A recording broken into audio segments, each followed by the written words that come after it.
All right, so let me introduce you to my friend Pam Bales. She is the president of the West Chamber of Commerce, and she's amazing. She is one of the most vibrant, energetic, fabulous people that I have met. I'm just going to stand here. She's amazing when it comes to business skills, strategic partnership, entrepreneurship. She is the person, the go-to person. You're going to learn a lot from her today. So I hope that you have a piece of paper and a pen because you're going to want to take notes. Nick, where's your book? You forgot it. Okay. Do you know what happened if you forgot like your research documents and you were in the business world and you had to go into a meeting? You'd be fired. Okay. Borrow a piece of paper from Miss Veronica and don't let it happen again. All right. Alyssa, it's good to see you. All right. All right. So I have not used a PowerPoint slide with this little guy yet, but it looks like page one, page up, page down. You let me know when you want your video. So Pam's going to talk to you today about entrepreneurship. She's going to tell you a little bit about herself, and make sure you ask any questions that you have. And how long do I have here? However long it takes, my friend. Thank you. All right, well, you guys, I'm happy to be here. I worked, well, last year I worked, before I did this, with the Youth Leadership Program in Jefferson County, called Youth Leadership Jefferson County. Anybody can apply. So it's all the high schools across the county. I'll just make my plug right there. Do it. And so I'm going to talk to you about entrepreneurship because before I took this position, I had my own company for 25 years. And so it's been very interesting for me to go back into the work world again because I'm sure you think of entrepreneurs, people that run their own businesses. They can do what they want, when they want, you know, great life. And part of that's really true, but the other part is we used to joke, it's the running joke for people that run their own businesses. Yep, I can pick any 12 hours out of the day that I want to work. And that's what you work, 7 days a week. If you're an entrepreneur, you have to be committed, you have to be passionate. It is really worth it. But there are a few people, it's not for everyone. So that's why my thing starts out here, entrepreneurship, I can't say it. Is it for everyone? No. But is it for someone who's passionate, is dedicated? Yes, absolutely. It's something to look at. But I'm going to go through kind of what you have to do to get there. And let me tell you about technology. I surround myself with young people because you guys know what's going on and it's a really good idea to do. So Bales Communications, that's my company now. I ran my company with my ex-husband for 20 years and it was called something else, but we've been doing it for 25. Evolved service lines. So does anybody know what a service line is? Okay, this is just what we used to do. So we started out, we were both journalists, so we were writers. So we wrote newsletters. That was when things used to be printed. Then we went to electronic newsletters. We started out as writers, then we became facilitators. And we became a facilitator because one day I was at an event. It was a nonprofit event, and I met this lady. And she was from Janus Capital, which is a huge investment firm. She happened to be the marketing director. And she said, do you do facilitation? We had had our business 1 year. And I said, yes, we do. And so she goes, great, I have a 25-person marketing group. She was probably 35 at the time and all of her people were 20. She goes, I can't connect with them. I want to have a big thing up in Beaver Creek. And I'm going, oh yeah, I can do this.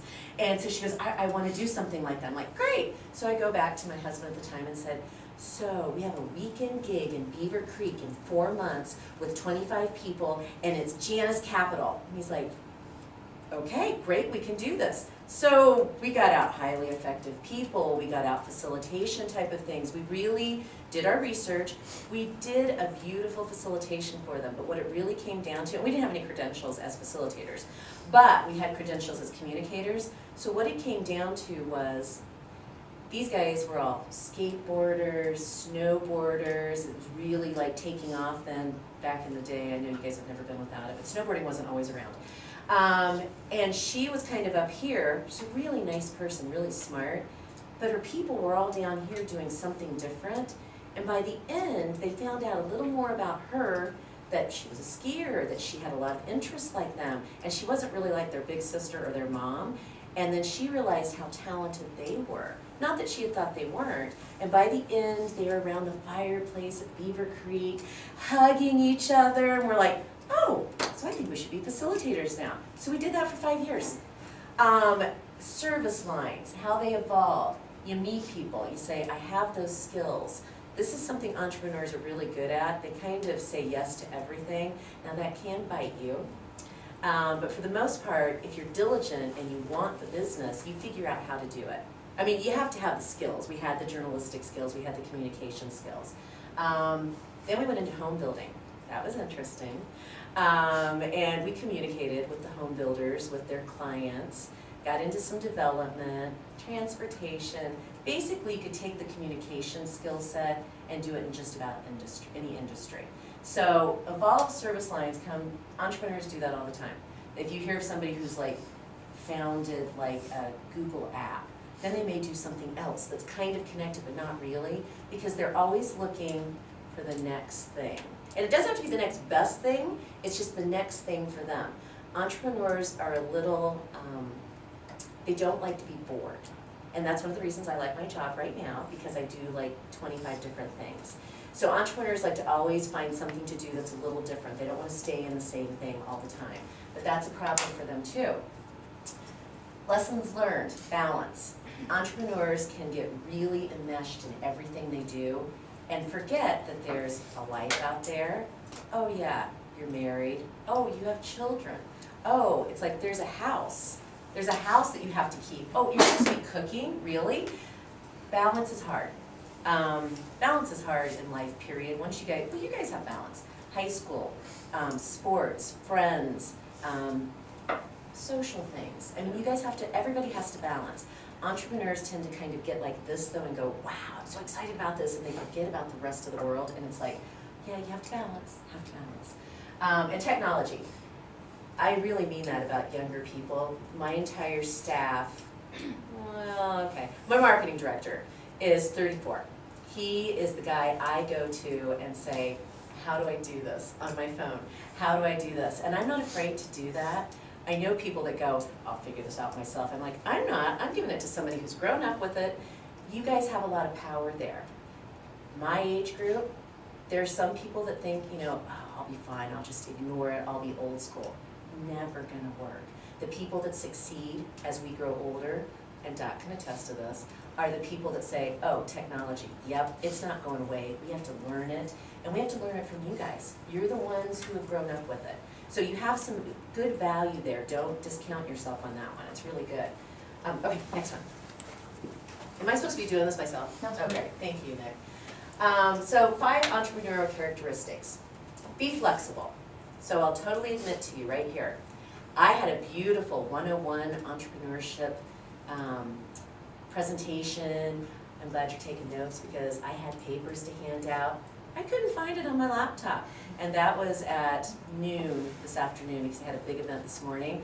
So I just whipped one up again. Because I've been an entrepreneur for 25 years, but being flexible is very, very key. You can't be a rigid person and be an entrepreneur. It just doesn't work. But then on the other side of that, you have to be really disciplined because you don't have a boss. You are your boss. So if you don't do the work, you're not going to pay your rent. You're not going to be able to pay your bills. And being disciplined, you have to get your work done no matter how long it takes, and then you can figure out your back-end balance somewhere else. Remaining calm is a really big one because things happen. Things happen in everybody's life, and the calmer you are, the better you are able to handle whatever it is. There's going to be a solution. It's just if you can take a deep breath, just be calm. Sometimes it comes, sometimes it doesn't, but you can figure something out. I have too many stories about that, so we won't go into that. Do sweat the small stuff. So this is something about being an entrepreneur. I was a journalist and a marketing person. I never took an accounting class in high school or in college. And guess who got to keep the books for our company? Me. I'm like, I don't know how to do this. And so I didn't take any classes either. I went online, I had a couple of friends who helped me out. You have to do everything when you're an entrepreneur. As you get bigger, yes, you can hire staff, but until then, you're the marketer, you're the bookkeeper, you're the salesperson, you're the worker. I was actually the computer tech person. I know you can't believe that, but I can network computers together because we couldn't afford a computer tech. So it's like, I was it. So The small stuff really counts, because if your computers go down and you're 2 people, you're dead in the water. So somebody better know how to reboot stuff, reinstall software. It's very interesting, and it keeps you challenged, keeps you kind of on your toes. This is the biggest one, get comfortable with risk. So I have a really good friend. He lived down the street from us. He so badly wanted to run his own business. He tried it twice. He was a great sprinkler system guy. So he tried to do his own sprinkler systems. I saw him at the mailbox one day, because going to the mailbox, we ran this out of our home. When you go to the mailbox, it's all about, is there a check in there? You know, so going to get the mail is a very different thing. So I'm going down to the mailbox, and I'm looking for my checks, and Tom comes over, and he looks kind of thin, and he's kind of pale, and I'm like, Tom, I said, are you doing okay? What's going on? He had business, and I thought he was doing pretty well. He's a marketing guy, so things seemed to be going well. He looked at me and he goes, how do you do this? And I said, what do you mean? And he goes, you're looking for a check right now, aren't you? And I said, yeah. I said, I don't have any today, but I'm sure there'll be one tomorrow. And he goes, I don't know how you do this. He goes, I need to go back to work. I need a steady paycheck. And that's one of the big issues when you have your own business. You learn when you get money in, you pay your bills. You put some away, and you have to be a really big budgeter, because you don't know if there's going to be this big lag time when you don't have money coming in. So there are a lot of people that can't make that transition from, I get a paycheck every 2 weeks, to, I called accounts payable, there's 3 huge outstanding invoices, and nobody's paying me. When am I going to get my check? The other key to that is I was very close with all my accounts payable people. The one lady who was my biggest client, we had a shoe thing together, so I would get paid before like multi-million-dollar companies, because I'd walk in and go, oh my gosh, those are new shoes. And I mean, I really liked her shoes. And she'd be like, oh yeah, she goes, oh yeah, I have your check for you. I'm like, great. And then I'd hear from other people, and they'd be like, you know, I haven't been paid in 2 weeks. I'm like, oh, sorry. So, risk is a big thing, it really is. But, you know, you can get comfortable with it. You just have to be smart about it. Okay, next one. So these are my key values of what I think a business owner has to be. Highly self-motivated. Like I said, you have no boss. You have to be it. You have to just, I don't care how tired you are, you have to be willing to just do whatever it takes. Strong sense of integrity. We didn't have to market our company for 20 years until the really bad crash, because it was all word of mouth. We didn't own marketing materials, and we were a marketing company. Just because we went above and beyond to make sure our customers were happy and they would refer us to people. This is my hard one, willingness to fail. So with most really successful entrepreneurs, you have to be willing to fail, because that's one of the best ways you can learn. Failure is a bad word for me. Fail is a 4-letter word for me, and it really shouldn't be, because that's where some of the most wonderful things in our whole world have come from, is failure. I'm a huge Steve Jobs fan. I just adore him, miss him. Don't think Apple's the same without him. I'll just put my own little thing in there. But you've got to be willing to fail, look at it and say, okay, what can I do differently next time? And you'll learn, you'll get better. Serial innovators. So this is interesting. This is where the service lines come from. A lot of entrepreneurs that are manufacturing or technology, you know, they get one idea and then they're like, ooh, what if I did this? Well, we kind of did the same thing in our business. It was like, ooh, somebody really liked our facilitation. Let's take that and go. And we did. And we were very profitable during that period. It was a good time to do it, and we got better and better at it. It was awesome. Hire people who know what you don't. So I'm just building a staff now at the chamber, and I hired a salesperson who's very much like me. That was my last one 2 weeks ago. But then I have a marketing director and a foundation director who are very different from me. Their desks look like, their offices look like this, okay? Mine doesn't look like anything in here. It would be like this in a whirlwind. I mean, people are scared to walk into my office because there's piles everywhere, but I know what's in those piles. Those other 2 people are so neat, and that's their linear personalities. I need them. I know where my strengths are not, And that's what you want to make sure you surround yourself with. And I'm very serious about young people too. I always hire an intern person through the executive internship through Warren Tech, and I love them. Have you been through it? I go to Warren Tech, but I do know about it. You guys, it's a wonderful program to apply to, it really is. I've had Holly, it was her last day today. I had her for the summer and the fall, and I just literally throw things at her and say, okay, now I'm gonna help you with this, but just take a stab at it. She's wonderful. I mean, she did some things that I was like, oh, that's a really great idea. You guys, as young people, really have a lot to offer, and be around people who respond to that, because I definitely do, I do. Healthy competitive spirit. You don't want to be the person who's stealing other people's work. And there are people out there like that. You want to be healthy competitive. The business world's all about getting the business, but you want to have the integrity to make sure you're not stealing somebody else's. Create a strong support network. So when I came into this position, I have a lot of friends that are executive directors and chamber presidents. And I got them all together and said, I need you guys to be my support group. They're like, great. So I can call any of them and say, I have to let someone go. How do I do this? Ah, you do it like this. And everybody has a different kind of style, but they've all been very helpful. So I just, and the one that told me, get your own peer support group, she's awesome. So I can call any of them and say, hey, how do I do this? What do I do? Because this is a new position for me. So don't be afraid to ask for help. And strong leadership qualities. That's something that, it's just something that you keep building on. You guys are starting here. Being here is a great step. The rest of your peers are not here. You guys are learning about business. That's the real world. So congratulations for being here. It will definitely benefit you. And speaking of those strong leadership qualities, is that my last one?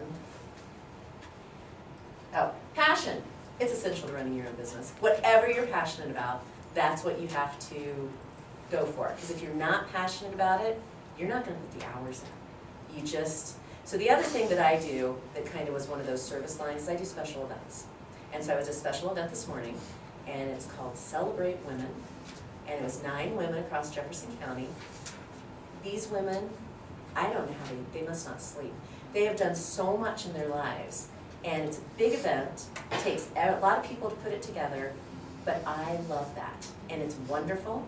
I only made one little mistake, and nothing's ever perfect.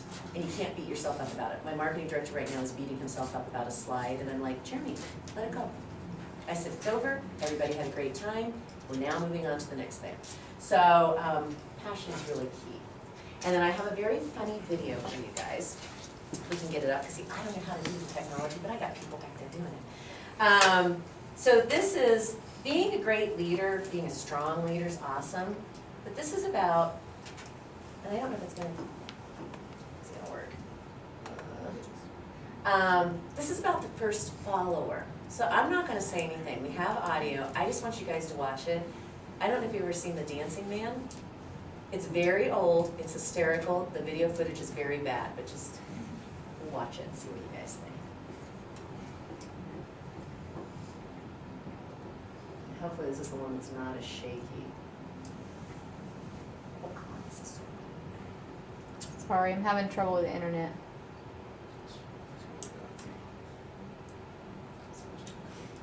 Do you guys have any questions when we're trying to get this one out?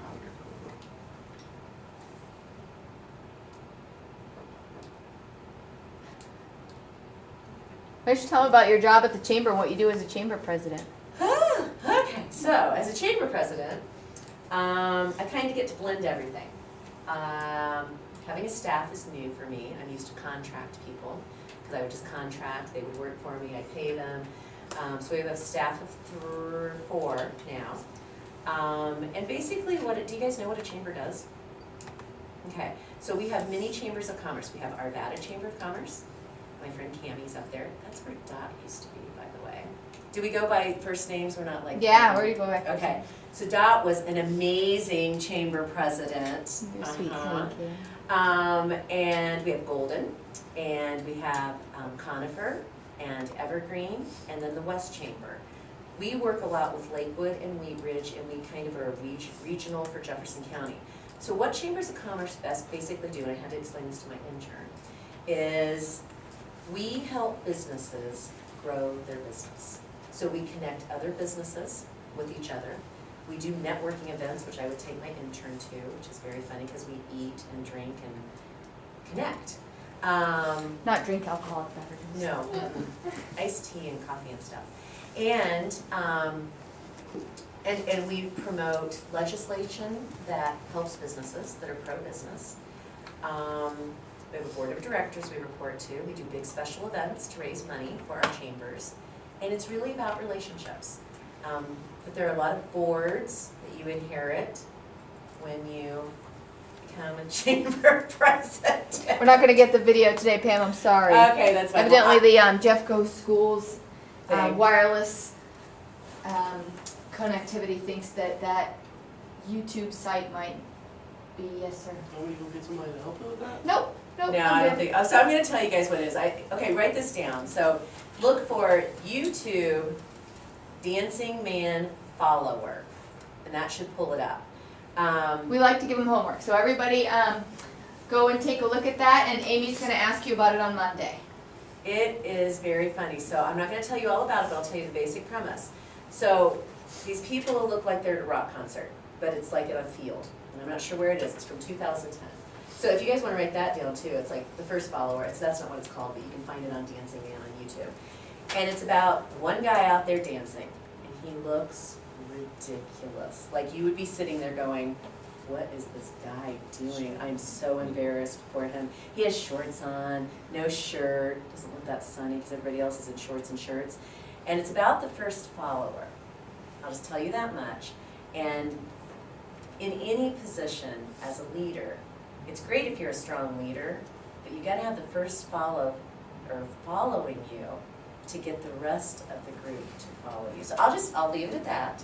And you guys watch it, it's very funny, it's pretty old. But do you guys have any questions? I know I'm just like, Does anybody aspire to be an entrepreneur? Yes, and what would you like to do? What are you passionate about? Like owning any sort of like business. Okay, and so you can own your own business, you can create it, or you can franchise. There's a lot of different, franchises are huge right now. And if you know what you're doing, you get a lot of business classes. It's marketing, it's business, it's income and expense. There is a saying that, and it's very true, it's not even just a saying, it's statistical, that if you run your business and you're successful for 3 years, you'll have it the rest of your life. Because most businesses go out of business in 5. It's because they can't do cash flow. You have to constantly make sure that your expenses are low and your income's over what you're expecting. So that's my philosophy. It's like, and what? She raised her hand too. Oh, I'm sorry, yes. Like a health and body care. That's huge right now because we're all aging. And I will tell you, the West Chamber has had a big influx in health coaches, fitness coaches, nutrition coaches. Because as we get older, we don't really think we're older. It's just our bodies are older. So we have to really keep them in shape. There are franchises for that too, or you can, go through, there's a lot of different things now in colleges, I know, that are health training. I don't even know what the exercise physiology. It's a good industry to get into. The other thing to look at the trends. You're getting a huge older population. What are we gonna need? We're not gonna stop. Baby boomers aren't gonna stop. So we need health, we need nutrition. We wanna travel. We want to go play. We need new knees. We need new hips. I'm not kidding you. It's like we're not giving up. So it's like, look at the trends of what this generation is going to be doing. You guys fill that in. It's there for you guys. Anybody else? No? Thank This you is so much, awesome. Pam, for coming in. We You're appreciate welcome. it. We appreciate you taking the time. I will be there for my business. Yes, she's gonna be interviewing one of you guys. Yeah, so that'd be awesome. But great program. I'm very excited to be a part of it, and make sure you listen to Dot and have a great time. I know how much she took away from today because I know what it's like to be a chamber president, and you have 6 things going on every single minute and 50 things going on every half hour. New things coming all the time and things hitting you in all directions. So for her to take an hour out of her day to come here with you guys, that's just fantastic. That's because you guys are important. very important, and I love students, so thank you guys very much. Thank you so much.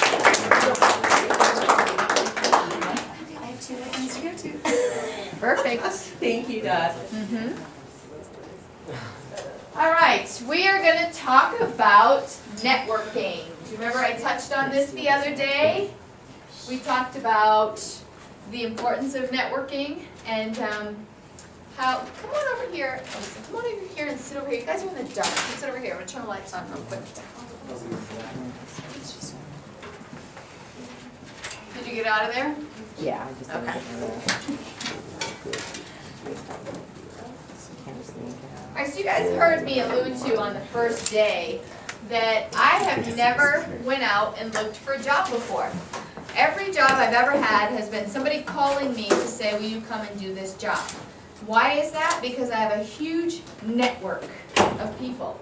I have a great network of people that I know on the nonprofit world, in the business world, friends and family, everybody I meet. Send them a card when I hear them speak. I talked about that on day one. I'll get you the contact information for our speakers. But really, building the network. Now, how do we even do that? What does that even mean, okay? So, networking is the #1 career advancement strategy. So I just talked about that a minute ago, right? Don't even have to go look for a job when you've got somebody calling you saying, come work for me, right? 75 to 80% success rate for people finding jobs. And it's a 90% success rate for executives. So 90% of the time, an executive is going to get the job if they know somebody related to that field. Okay? Brand yourself. How do you want people to perceive you? Who's your target audience? Who do you want to meet? And what does your social media reputation look like? So let's talk about this for a minute. Right now, you guys are in high school. You run into teachers, coaches, counselors. Nobody raise your hand or say anything out loud, but I want you to think about this for a second. What does your teacher think of you? How do they perceive you? Do you show up to class on time? Do you ask questions? Do you ask too many questions? Do you pay attention? Do you turn in assignments on time? How do they see you? What is your brand? Do you fall asleep at your desk? Please tell me none of you do. Okay? Do you talk to your friends in class while the teacher's talking? Things like that. Same with people that don't see you in class for an hour and a half. Your counselors, maybe they know who you are, you've met with them a couple of times. They've only spent a very short amount of time with you. What do they think of you?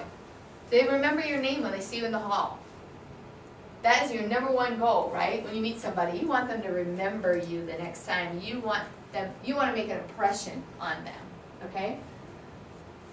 Nick, could you scroll up a little bit? What does your social media reputation look like? Remember this young man I was telling you about that Ranger and I are working with to help him kind of get his life on track? The first thing I said to him was, you're good, that's right there, it's good. Because I want you guys to listen to me instead of just fiercely writing, okay? So don't take notes on this right now. I'll hand you a sheet that says it, okay? Because I want you to listen to what I'm saying. So you don't have to erase it either. You don't even worry about it. Okay? So this young man, he friended me on Facebook. And it's this drawing that his friend did of him, this talented artist. And he's like all sad. And it's an outline artist sketch of him and he's all sad. And I'm like, that's kind of depressing. You know, your Facebook profile picture is so depressing. And let's make it happy and cheerful. All the pictures people take of themselves like this. Employers look at your Facebook page now. They look at it. And it may be private, but they can see your profile page. They can see that first profile picture and your cover picture. They can see that. What are you putting on Facebook?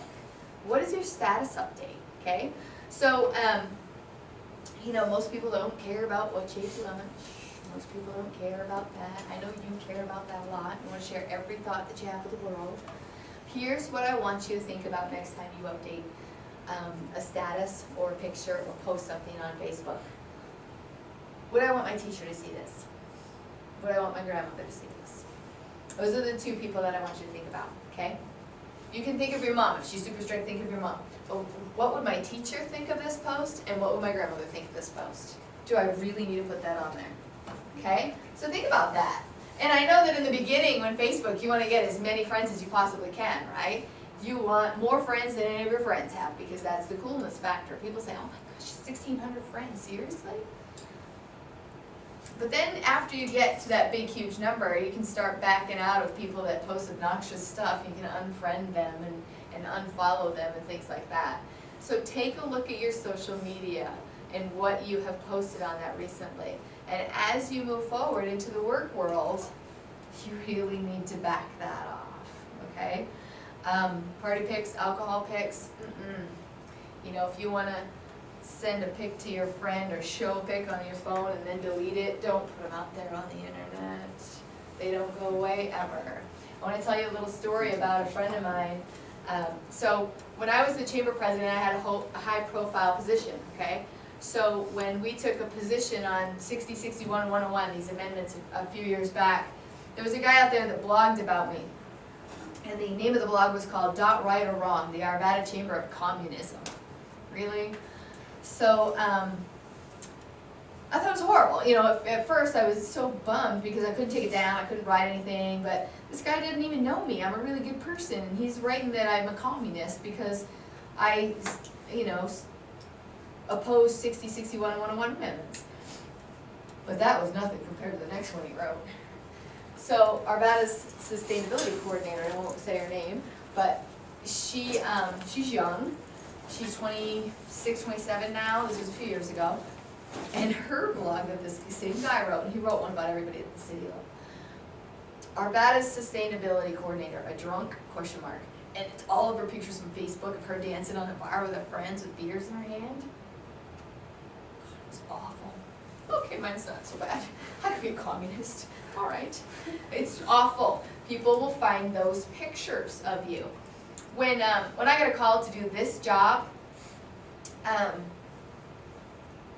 was 2 years ago, and the recruiter, they do this whole internet search on you now, right? So she said, this networking, this art of networking, your dress was too revealing. You need to get that off the internet.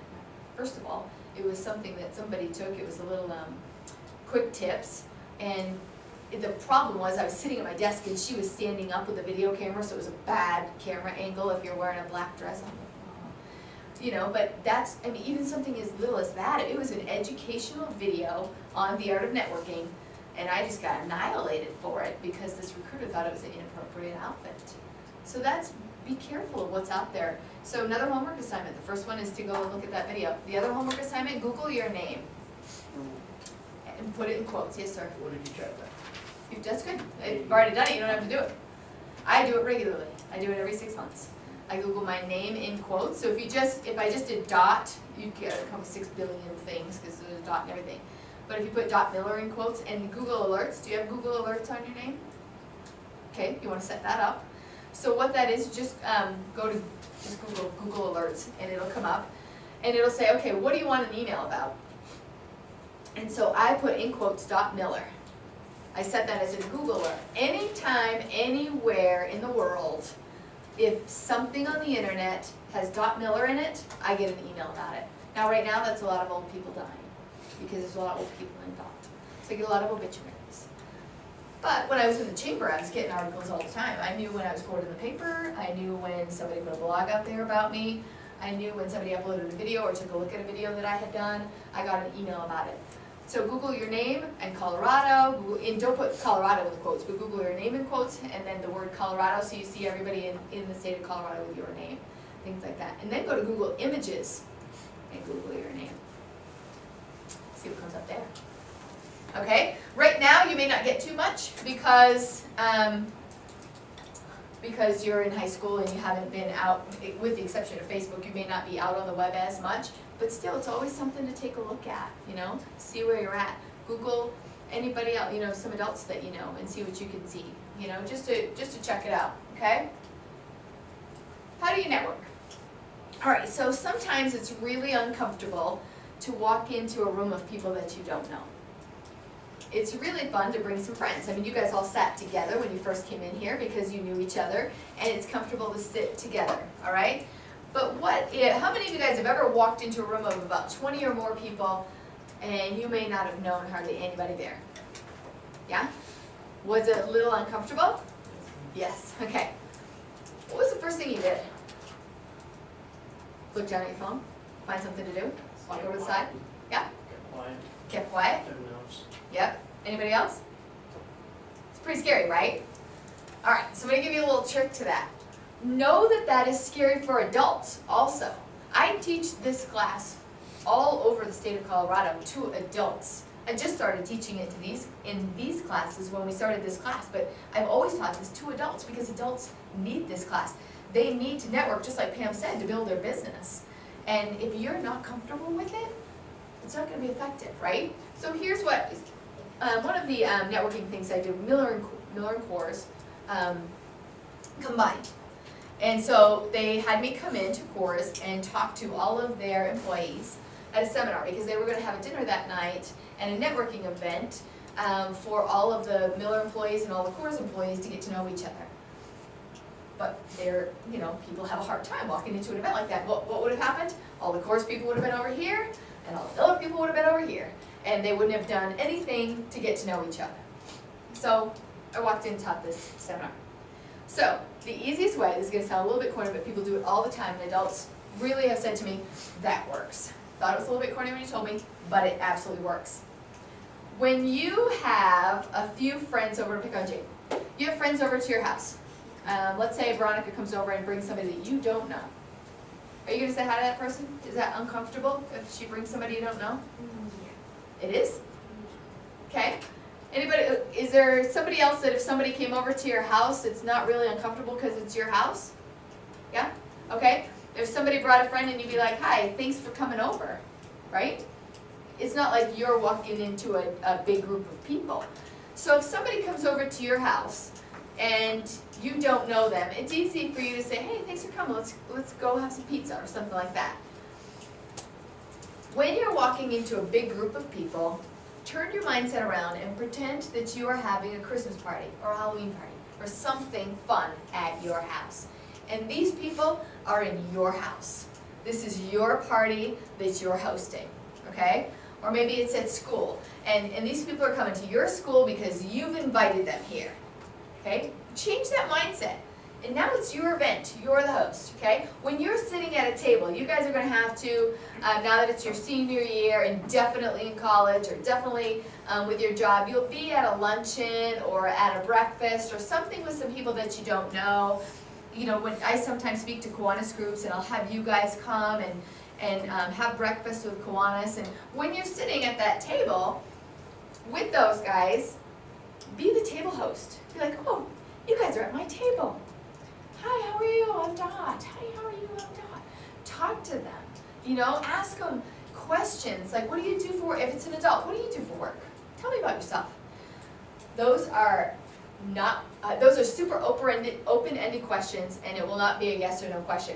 Understand that even as a young person, asking somebody, tell me about yourself, to somebody that's not used to networking, that's going to be hard for them to do, even though they're the adult and you're the young person. It's uncomfortable for a lot of adults, okay? When Ranger talked about public speaking and how some people dislike public speaking, they're more afraid of it than they are of dying, networking is pretty much public speaking.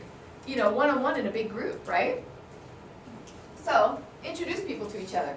That's another great way to get through a networking event, especially if you've run out of something to say and you know some other people in the room, okay? So we'll get back to a fun way to get away from people. Remind me to come back to that if I forget how to get away from somebody at the end, okay?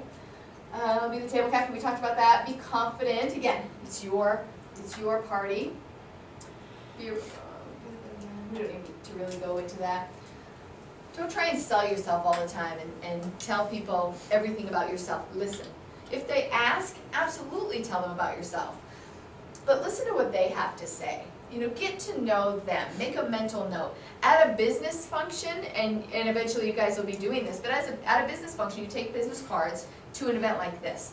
When you meet somebody, you exchange cards, right? So here's my business card, so nice to meet you, love to have coffee and follow up. Whatever you talked about, we'll talk a little bit about how to make the conversation. Whatever you talked about, you might want to make a little note on the back of that person's business card so that when you follow up with them with an email saying it was great to meet you, you remember what you talked about. Because you may have met 4 or 5 people that day and you don't want to write the wrong thing about that person. So anything that I am saying, absolutely take notes on that's not on the slide because I'm going to give you the slide. So if there's something that I say that you want to write down, then you can. So, didn't mean to say put your pencils down and don't write anything. Sorry about that. Thanks, Neil, for taking notes. It made me think of that. So, how do you talk to somebody? What do you say? How do you approach them? Okay? Hi, my name's Dot. Tell me a little bit about yourself. That's a good one.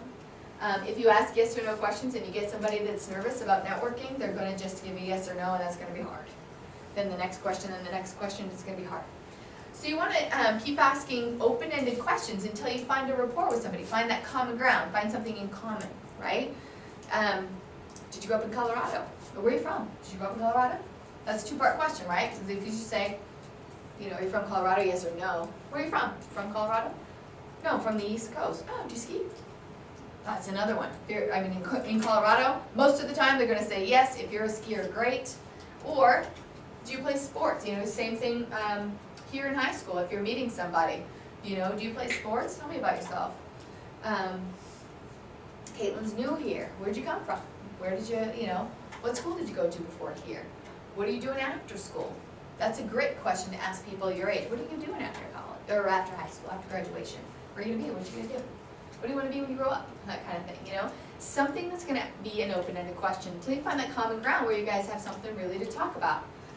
And sometimes it just doesn't work. Sometimes you get that person that just doesn't, you're not connecting, right? Or sometimes you get chatty Cathy that you want to get away from. And I got a great trick for that one, okay? Let's scroll up just a little bit. We talked about making small talk.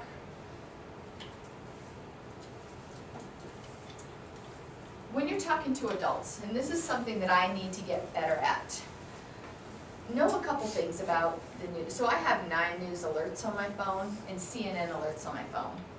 So they tell me a little bit about what's going on in the world. And then I can dig deeper into it if I need to. I also kind of watch the highlights on sports when I'm at the gym in the morning, so I know who won the Monday night game, you know? When as an adult, you'll hear those kinds of conversations all the time, saying, okay, hey, did you see that game last night? And then all of a sudden you're like, nope, nothing to do with this conversation. Oh, did you watch the debate? Nope, didn't do that either. Did you see this in the paper? Nope. I am out of touch with the world. When I was the chamber president, I get up, and here's my day, even today as the PIAC CEO. I get up every morning at 4:30, I go to the gym by 5, I come home, I get ready for work, I go to the office, I do whatever nonprofit work I do after work, maybe Ranger and I'll catch dinner, and then we're off to something else. I finally get home, watch one episode of Scandal, and I finally go to bed at 8:30 at night. Right? It is go, go, go. Do I have time to read the news? No. Do I have time to watch anything? No. Do I read the paper? No. Should I? Yes, yes, yes. I absolutely should.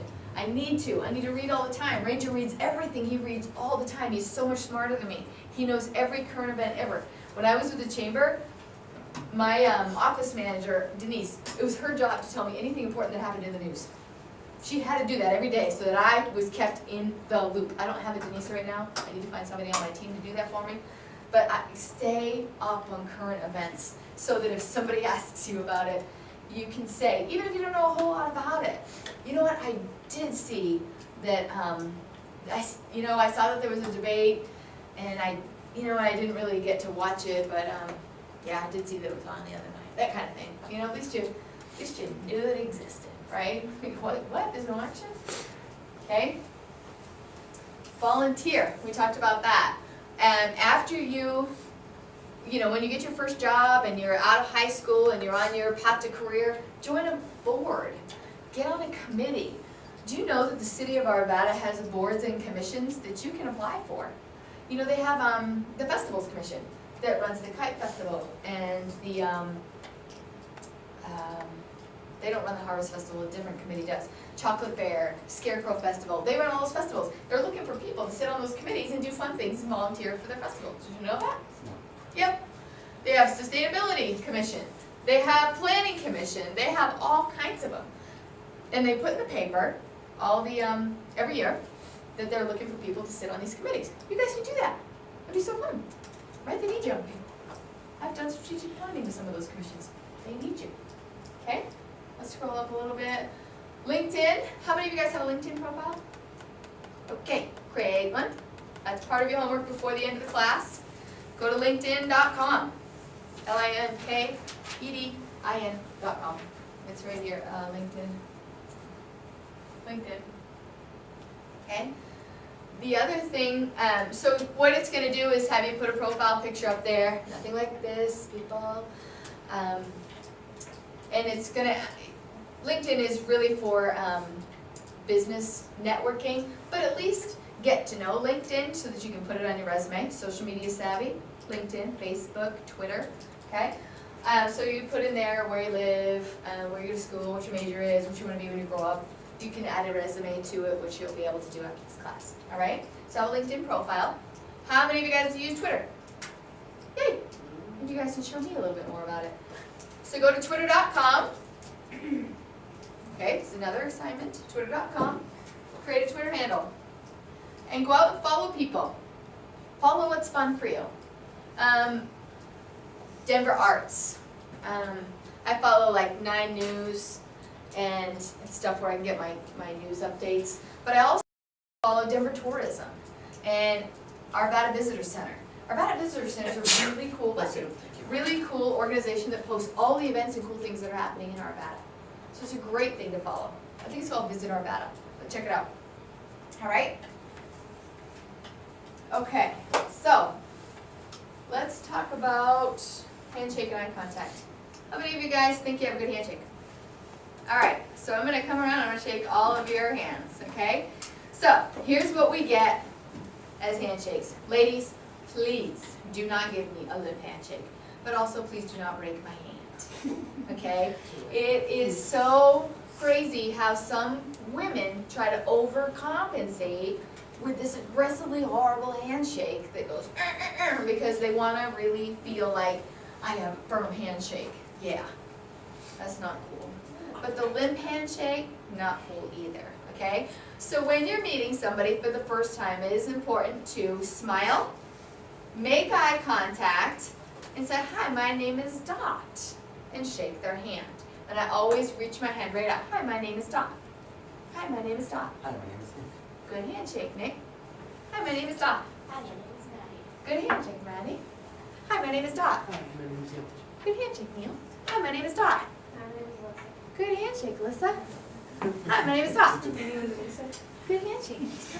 Hi, my name is Dot. Hi, my name is John. Nice to meet you. Good handshake. Hi, my name is Dot. My name is It's nice to meet you. Good handshake. Hi, my name is Dot. My name is Caitlin. Nice to meet you. Hi, my name is Good handshake. Hi, my name is Dot. Good handshake. Hi, my name is Dot. Nice to meet you. That was awesome. All of you guys did such a great job. Oh, you don't even know how much my hand's been crushed. Yes, give yourself a hand. Give yourself a hand. Nice job. See, there you go. All right, so good handshake. Tell me about yourself. We talked about this, how to get into a conversation. We talked about this. Is there any more on the slide or no? There is. Okay. Oh, this is important.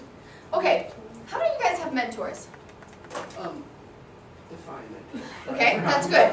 All right, so that's something I was talking to Red Rocks Community College the other day. No, this one was at CU in Denver. So CU Denver engineering group, and they said to me, all right, for the past year, all we've heard of is we need mentors, but I don't even know how to get one, and I don't even know what that means. So, okay, here's how we go. So a mentor is somebody that you can go to and you look up to when you need help on a project, or to, you have a thought or an idea that you want to kind of flush out, or, when I first became the chamber president, I was an East Coast girl, and I just tell it like it is, and I don't always think and put my thoughts together before I speak. So my friend Hazel Hartbarger, who's with Arvada Economic, she retired from Arvada Economic Development, she taught me how to be politically correct. I'll never forget the first time I was, Congressman Perlmutter was doing a town hall over at City Hall, and he was talking about the economy. This was like 2009, so the economy was still terrible. And I raised my hand and no, it was 10 because it was taking too long, but it still wasn't great yet. So I raised my hand. I said, Congressman, thank you so much for being here. I appreciate it. I was right at the time, right with the Arvada Chamber of Commerce. And you know, I feel like we need, the federal government needs to get a message to business owners and help build business owner confidence. Because, you know, in 2008 the economy tanked, and in 2009 they've got their savings and they're paying, in 10 they're taking out loans, but now it's 11 and they gotta pay back those loans and the economy's still not come back yet.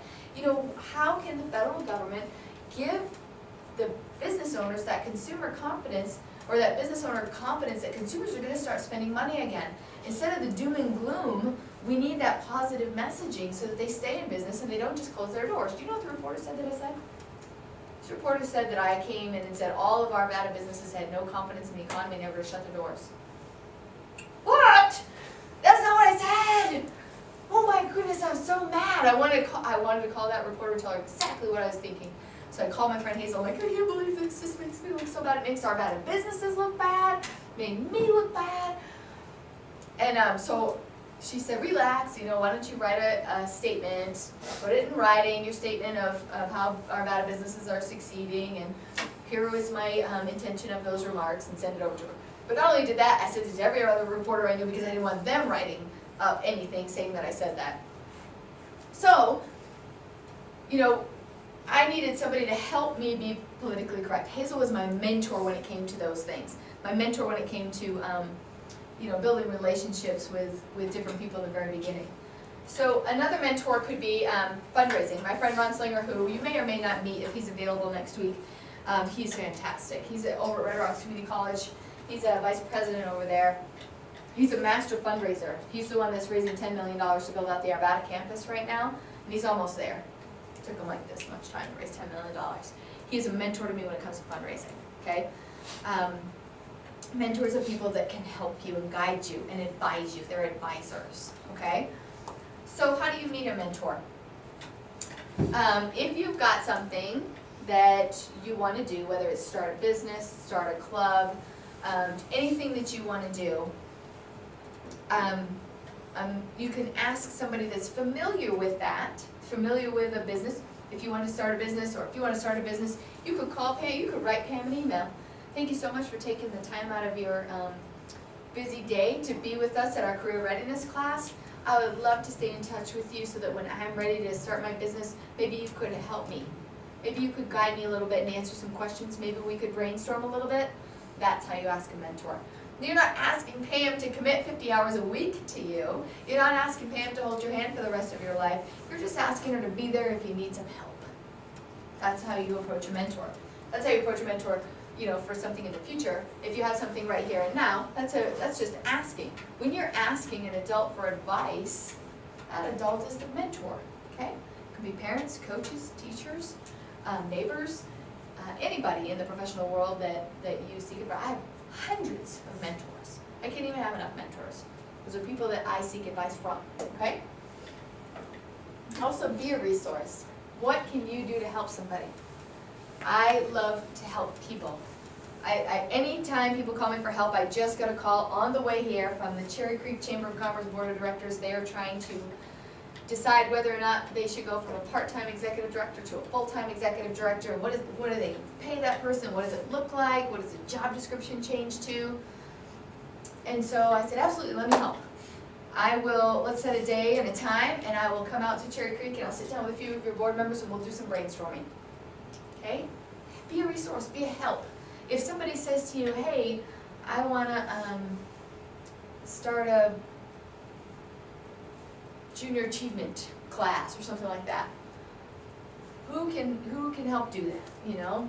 Help somebody do it. Or if you hear of somebody that wants to start something, a DECA group, something with DECA, be a resource, be a help. If they're looking for somebody to be on their team or be in their organization, help them out. You know, be a resource, be a help to people, okay? Pam was talking about connecting herself with people that are smarter than her. Oh my goodness, I want people that are smarter than me I wanna be the dumbest person in the room, all the time, okay? Because I wanna learn, and I wanna have everybody that knows how to do it right there with me so that we can get it done right, right? So everywhere I go, I talk to everybody, from the custodian, to the guy that installed the carpets, to the person that raised the flag, to the principal of the school, to the teacher, to the counselor. I wanna know everybody, especially the kitchen people, the cafeteria people. Do you know at the Arvada Center, I know all of the people that work in the banquets of the Arvada Center, everybody that's ever catered an event for me there, and I've done hundreds. And do you know when I walk into the Arvada Center, they immediately go find me a Diet Pepsi. If I'm attending a breakfast for something I'm not even putting on, if I just happen to be there, they bring me a Diet Pepsi, because they know I love Diet Pepsi, and there's orange juice and coffee on the table, and I don't drink orange juice or coffee, I want a Diet Pepsi in the morning. They know that about me. The gentleman that stays here until 3:30 to unlock the door for us, right? Because his door is always locked. He stays there until 3:30. The minute he unlocks the door, he leaves. I ask him today if he wants cupcakes. I will bring that guy cupcakes on Wednesday when I come. Because he's helpful, right? Get to know people, thank them, go out of your way to just do it, okay? Get involved, sit on the committee, we talked about that, all right? Now we're gonna take 5 minutes and we're gonna do it. Okay, so I want you to get up, and I want you to find somebody that you don't know very well, and I want you to shake their hand, and I want you to find out something that you might not have known about them, whether it's how many siblings they have, we'll make it simple. How many siblings do you have? Are they the middle child, the youngest child, the oldest child? And what's the biggest challenge that they have faced in the since they've been in high school? Okay, find out those 3 things. And then, find it out about each other, and then we're not gonna say it out loud to the class at all, but I would like you to find out those 3 things about somebody else in this room. 2, 4, 6, 8, 10, good. All right, take 5 minutes and go ahead and do it. Somebody that you don't know very well. Get up, come on, chop, chop. Oh. Hey. Hey.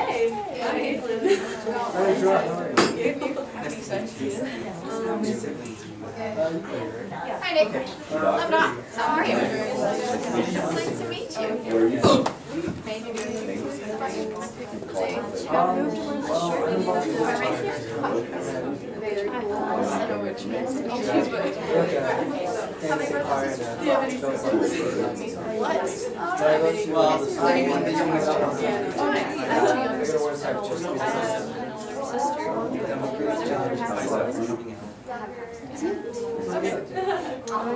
With like me and my friend when I like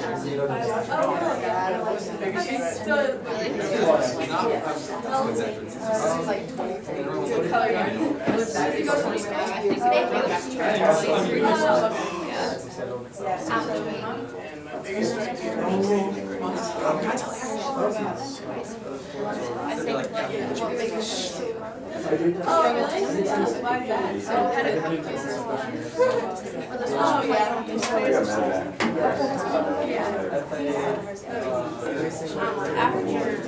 Why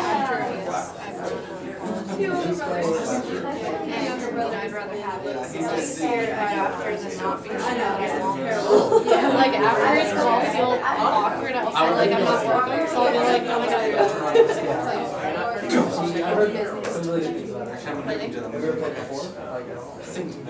Everything. That's cool. A lot of people like something that I want to do is like something like that. Yes. Slash like interior design. Yeah. Music stuff. I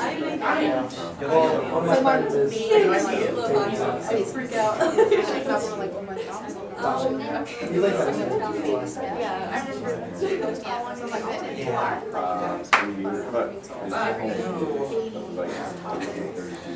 Actually, you're not the first one. oh, that's cool. Alright. Come on, Ross.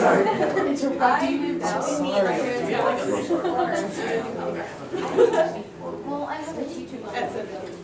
I know. Why'd you stop? Huh? Oh, really? I think it's just myself. I don't have a mental. Oh, really? Oh, I meant for myself. Alright, how do we do? I don't have a mental. How do we do? Good. She like Did you learn something about somebody? Yes. Did you learn something that you didn't know? Yes. Cool, I learned something about Nick I didn't know. All right, does anybody have any questions about networking?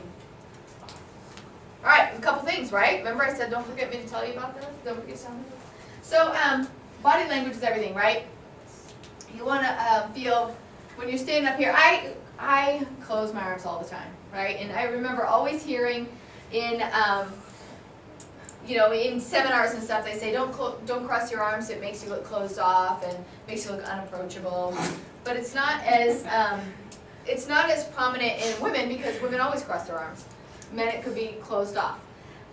So an open arm approach, and I'm going to separate you two like little children in about 30 seconds. You're not allowed to sit next to each other on Monday, okay? All right. It's totally disrespectful. All right. So you don't want to seem closed off, right? You want to be open and you want to be able to communicate and you want people to be welcome into your conversation, okay? So what I'm going to do now is teach you how to kind of come into a group that might be like in a circle.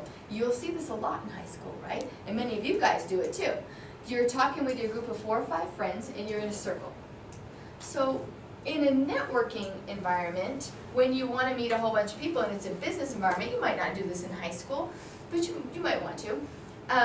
When you're in a networking environment, you may want to go in and it's not that these guys want to keep people out of the conversation, it's just that 4 or 5 people started talking to each other and they just formed a circle. It doesn't mean that they don't want anybody else to join the circle, it was just natural progression in the conversation. So give me 4 volunteers, maybe 5. 4. 1, 2, 3, 4. All right, 4 people, come on up here. Let's go over here where we got some room. All right. Get rid of it. Get over here. All right, stand in a circle like you're talking. In a circle like you're talking, you're having a conversation, okay? Here, a little close conversation. Talk about that name of that book and the color green and everything, but look at each other. Look at each other when you're talking. Okay. So these guys are talking, right? And I would like to go in and introduce myself to them. So here's what I do when I want to get in and introduce myself in a group. I go like this. Okay? What's the natural thing that somebody does when you touch their arm? They turn to look and see who touched their arm, right? So I would do that. I would touch somebody's arm and I'd say, hey, how are you? I'm Dot. It's nice to meet you. Okay? And all of a sudden, who's in the circle? Me. Right? That's how you get into a group. And it's just a, hey, how are you doing? You know, and you take a look right at them and you look at the rest of the people in the group. Okay? So that's a great way. Thank you guys. Thank them for participating. Thank you. Thank you. All right? That's a great way to get into a group. All right? I get that question a lot from business people that have been in those situations a lot. Happens a lot. Okay? Especially if you want to meet somebody that's the speaker for the day in a luncheon, and you want to go in up and meet them and there's a crowd surrounding them. That's a good way to get into that crowd, okay?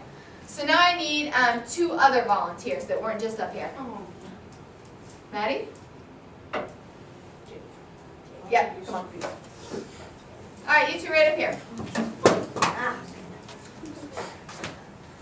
All right, so this is how to get away from the person that doesn't stop talking. All right, so Maddie, you're here. All right, so we're talking, and you are just going on and on and on. About everything with this book, the color of this book, how dirty this whiteboard is. Okay. No, he's still talking to me about the book. He's still talking to me about the book. Street law. Yeah, street law, and he's still talking about street law, and I am going, there's no way I get out. He's really excited about this book, right? He's just going on and on and on. Like he's told me the number of pages in this book. And I just can't even get away from this conversation. But I gotta be nice because you never know if this guy might just have had too much Red Bull that day or what's going on. But I may want this connection later, but it's like, so I cannot be rude. I cannot be rude and say, dude, enough about the book. I'm out. Okay? No, I wouldn't do that. So here's how to get out of a conversation when you're at a party or anything, and you've got somebody, especially if like, ladies, if some boy is just driving you crazy and you wanna get out, and your girlfriend comes, don't do this to your girlfriend, she'll never talk to you again. But, here's what you do. Hey, have you met Maddie? Hi, Maddie. I'm out, right? Alright, I'm out. Here's what not to wait too long. Here's the art of how to do that. We're talking. Hey, have you met Maddie? Oh, hi, Maddie. How are you? Hi. Hi. Now they're both looking at me. That one's still stuck. I waited too long. Okay? The appropriate time to make the getaway is when they shake hands. Hi, Maddie. How are you doing? And then I go, okay, I'll be right back. And then they're talking and I just left. Yeah, give them a round of applause. All right? So that's the way to get away from that person that is just smothering you, and you don't want to be disrespectful or rude. You just need to kind of get out of that conversation at that time, okay? Good deal. Any questions on that? Yes, ma'am. What if there isn't another person that you can like throw at them? Here's a couple of things that I've used. You could say something like, excuse me, just a moment, I really need to get a drink of water. Or if you don't mind, I promised myself, I made a goal of meeting 5 people today, and so I've got 2 more to meet. You can do that. People use that all the time, especially in networking events. I've used it several times. Because people that go to networking events go there to meet as many people as they possibly can. Especially when you go to young professional groups, and you guys may do that when you get into the business world, Denver young professionals. You go there and there's like 700 or 800 young people, and they want to meet as many people as possible. So you will see them just pounding through the people, right? And they will say something like that. So that's a good way. Neil? Example, Comic-Con. Exactly. You're going to thousands of people. How many people do you want to meet? You want to meet all these different people so that you can catch up with them later, Facebook them, connect with them on LinkedIn, all of those different things, right? So to meet as many people as possible, okay? Anybody have any other questions about networking? When you meet somebody that has made an impression on you, we talked about the speakers in this class. Handwrite a card, okay? Say to them, thank you so much for taking the time. When you meet somebody at a networking event, I really enjoyed meeting you. I'd love to follow up for coffee or something like that, if you want to follow up with coffee. Otherwise, just thank them for being there. That card is going to make an impression because not a lot of people handwrite cards anymore. So that is going to make an impression. Do you need to go outside for a minute, or are you good? Just hiccups. Okay. So anything that makes an impression, right? Okay. Anybody have any questions at all on anything? All right, we got about 20 minutes left. We're going to talk a little bit about critical thinking. We're going to bring Nick out from behind the camera here. Because you guys have not yet met Nick Inman. And he's going to talk to you about critical thinking. So Nick was in the Army. Nick was in the war, and I'm going to let him tell you about that. How's everybody doing? Good. How are you? Good. Doing well, thank you. Sorry. What's your Right now I'm currently a student at CU Denver, going to school for social work to help other veterans upon returning from combat zones and just reintegrating into society from the Army. I myself was medevac from Iraq in 2005 and was medically retired as a sergeant in 2006, and so I've kind of been focusing on paying back. What she's handing out now is a thing about critical questions that you should be asking when coming across people that you're speaking with, networking, or people that are telling you things. This helps not just within just in everyday life, but also in school. It'll help you out. You should really be asking, who is the person that's telling you this stuff? What is their background? Is it expertise? Is it coming from a place of authority? What is their background? What can they gain from telling you one thing? What can they gain from telling you something else? Where are they getting their information? Where is this from? Is it in a private situation? Is it in a public situation? Is it a speaking? Is it just isolated, or are there other points of views coming from coming on both sides that you can properly analyze what they're telling you? When is it being said? Is it before or after or during a tough or a prominent event? So in the Army, what we would be thinking critically, I guess, would be when I was in Iraq, we were approached from our colonel saying that we needed to do a convoy security, taking him to multiple schools and voting centers that we were rebuilding in the community. And we had to come up with a route that for this convoy that would be the less probability of being attacked or ambushed. So we had to be thinking critically of who was telling us this. The colonel was telling this to us. He had pretty obviously high authority that we needed to pay attention to.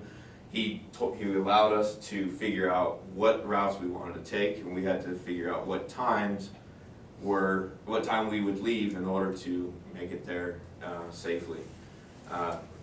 That can be approached in everything that you're brought to in life as far as solving problems. You need to think out every possible aspect, what your consequences are. Sometimes some things won't be beneficial, but it would be more efficient to do things that way. For example, with one convoy, we knew that one route was probably the most dangerous. It had more explosions throughout the year than any other route, but we needed to get there within 20 minutes. So we had to take this route. So then what did we do in order to take this route? We beefed up security. We added 2 more trucks. We added 2 Bradleys to our convoy to give us a more, I guess, powerful presence. And we moved fast. We sent out people that would pave the way with vehicles that would try to stop us. But these are things that we had to take into account. We left early in the morning with that route when most people weren't on the roads, and we got there. We got there safely. We didn't always get there safely. We ended up being blown up a couple times with IEDs that stopped the routes, but that's an example of things not always going your way. And then you deal with those situations at that time as far as contingency plans that you plan for prior to leaving. So those are things that come out in your critical thinking process. If this happens, this is one of our possible scenarios, and it's not a pleasant scenario, but that we have to be there in 20 minutes, so we're going to take this route, and there's a possibility of this ambush. So what will we do then? Well, we have to establish a perimeter. We have to radio in, so you radio in and get back up here, or we'll reassess the situation, make sure the vehicles can move and move forward. Critical thinking in the college or in school is just as important. You have homework assignments that your classes are giving you.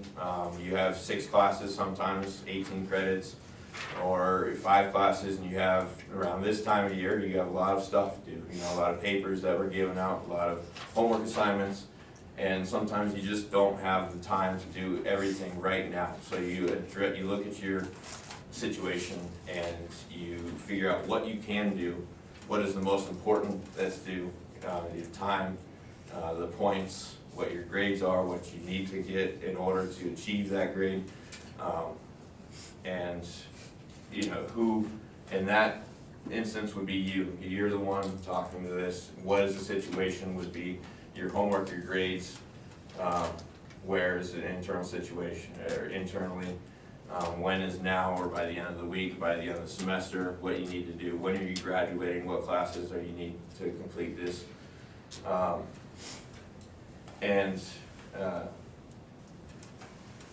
so critical thinking, yeah, you should really emphasize just looking into every aspect of any situation.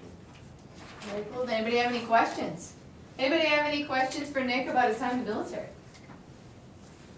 So, Was it depressing there for you? depressing? No, you have, you go through when you go through bad things with other people, everybody's going through similar situations. So you're not alone. You don't have to, you're alone from your family or away. You have people that you can rely on, and that's the networking, being put into a situation where you don't know people. You get to know people pretty well, and you get to put your trust in everybody around you, and that goes a lot. You know, that goes a real long way. So getting to know somebody is really important. It can be depressing when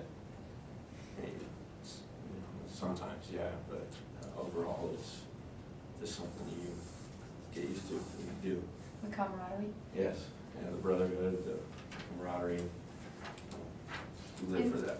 Anybody else have any questions for Nick? Yeah? How long did you serve? I did just under 4 years before I was meant to retire. Thank you for your service. Cool. Anybody else? Thank you, Nick, so much. Nick didn't know you could do that today. I put him right on the spot. So the other page that I gave you, this is something that you can read on your own time. I'm certainly not going to read this page to you. A lot of this will have to do when you get into your career. So I want, the reason we make these notebooks is so that you can look back on this information. You kind of drink through a fire hose. We've only got 10 minutes. So there's the bottom part of this page that I want you to really think about right now when it comes to critical thinking. Are you a truth seeker? Do you try to understand how things really are, and are you interested in finding out the truth? When you hear gossip, do you just take your friend's word for what they say, or do you want to know what really happened that afternoon after school in the cafeteria? Are you a truth seeker? Open-mindedness. How receptive are you to new ideas? Even though intuitively they do not agree with you, do you give them a fair hearing? If somebody tells you something, give me an example of something you guys may have heard recently that you're not really sure if it was true or not. There was a fight the other day. There was a fight the other day? Not really sure, but you heard it from some friends? Not really sure who it was between? In my high school, if there was a fight, it was my sister was in the middle of it every single time. Oh yeah. You have to take them out. She was a beast, man. All right. Analytically, do you try to understand the reasons behind things, or do you act impulsively? Or do you evaluate the pros and the cons of your decisions? I'm a dominant person. I'm a DI on the DISC profile. Something we're not going to get into in this class, but it's something you will hear about in your adult life. Is a dominant, influence, steady, and I'll forget what the C is because I'm just not that. But dominant and influence. I'm aggressive, but I'm also a social person. I'm an influencer. So do I sometimes make decisions quickly. And I make decisions based on my gut. I don't always weigh the pros and cons, which you should. And I work on that. I have a friend that wanted to be in an elected official seat, and one of the things that was said to him was, you know what, you have your views politically, and you don't always take the time to see the other side. Think of the Republicans over here and the Democrats over here. They have their opinions over here, they have their opinions over here.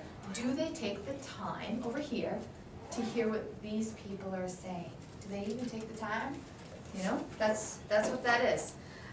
Systematically, are you systematic in your thinking? Do you break down complex problems? You do right now in school because you have to, it's your homework. Confidence and reasoning, do you always defer to other people? How confident are you in your own judgment? Do you have a reason for your confidence? And do you have a way to evaluate your own thinking? Okay. Do you know this guy's name? Yeah. Would you bet your high school graduation on that? Sure. Is it a nickname? I don't know. Right? You just said you would bet your graduation that his name was Neil. Right? Do you know the facts? Or are you just going by what Neil has been telling us for the past week? I'm clone. Right? So that's something to think about. Inquisitiveness, right? Maturity of judgment. Do you jump to conclusions? Do you try to see things from different perspectives? And do you take other people's experience into account? Okay? So those are just some things on critical thinking. Does anybody have any questions? I know that we really didn't spend a lot of time on that. We will come back to it next week, and I will get you the pages today on networking as well. Does anybody have any questions at all for me? Okay, so Monday. Definitely bring a notepad because Amy's gonna go over a lot of really cool things on just your basic, how you can get good credit to buy that first car. She's gonna teach you that, okay? It is a very, very important class, and every kid that's gone through this class and all of our other career readiness programs loves it. You will love Amy. She's sweet and kind, and oh, by the way, she's not as aggressive as me, so no talking in class because she won't call you out on it. Be super respectful of her, okay? I'll see you guys next Wednesday. Have a great weekend, and have fun on class on Monday. See you guys later.